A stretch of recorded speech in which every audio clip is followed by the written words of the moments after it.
عمر عبداللہ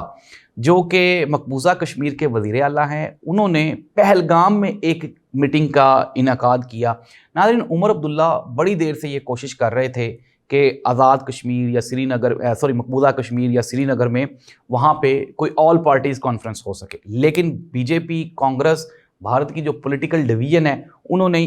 کشمیر کو اس قابل ہی نہیں سمجھا کہ وہاں پہ وہ اس طرح کا کوئی گیٹ ٹوگیدر کر سکے، کوئی میٹنگ کر سکیں، اور الٹا کشمیریوں کو یہ ریئلائز کروایا گیا اور ان کو یہ کہا گیا کہ یہ جو 26 لوگ مرڈر ہوئے ہیں اس میں کشمیری انوالو ہیں، وہ جو 4 دہشت گرد تھے ان کے تانے بھی آج تک کشمیریوں کو مل رہے ہیں۔ ناظرین، عمر عبداللہ نے یہ کہا کہ یہ جو ٹیررسٹ اٹیک تھے اس کا مقبوضہ کشمیر کے لوگوں کو نقصان ہوا ہے، کیونکہ یہاں کی جو میجورٹی جو ہماری یہاں پہ بزنس ہے وہ ہے،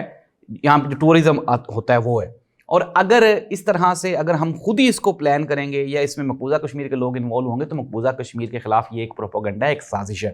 ناظرین، ساتھ ہی ساتھ عمر عبداللہ نے یہ بھی احتجاج کیا، انہوں نے کہا کہ میں گزشتہ 2 مہینے سے کوشش کر رہا ہوں کہ یہاں پہ آل پارٹیز کانفرنس ہو سکے، لیکن نہیں، بالآخر پہلگام میں ایک چھوٹی سی میٹنگ تھی۔ ناظرین، کشمیریوں کو بیوقوف بنایا جا رہا ہے بھارت کی جانب سے، ان کو یہ ریئلائز کروانے کی، باور کروانے کی کوشش کی جا رہی ہے کہ یار یہ پورے کی پوری جو گورنمنٹ ہے، بی جے پی کی گورنمنٹ، مودی یہ آپ کے ساتھ کھڑا ہے، لیکن اس طرح کا ہے کچھ بھی نہیں۔